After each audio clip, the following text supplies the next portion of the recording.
Uji coba Electronic Traffic Law Enforcement atau ETLI telah dilakukan oleh Polda Sumsel di 2 titik kota Palembang.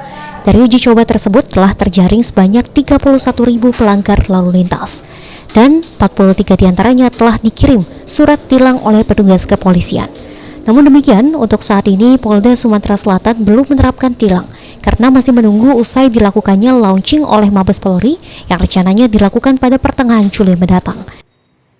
Monitoring terhadap kamera-kamera yang menangkap pelanggaran lalu lintas di Palembang, khususnya 2 titik itu. Ya. Nah, kemarin sudah mulai berdatangan untuk konfirmasi.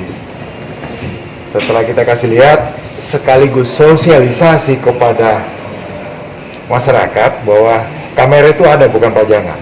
Jadi dia akan berjalan 24 jam, begitu.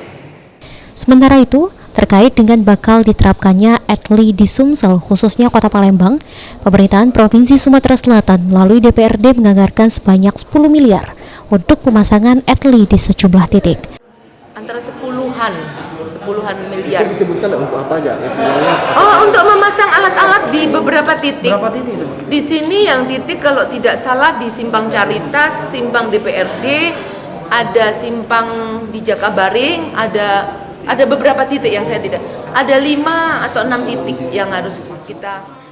Dengan pemasangan ETLI itu sendiri, Ketua DPRD Sumsel Anita Nuringhati sangat berharap bisa meningkatkan PAD dari Provinsi Sumatera Selatan. Firman Hidayat, Pol TV.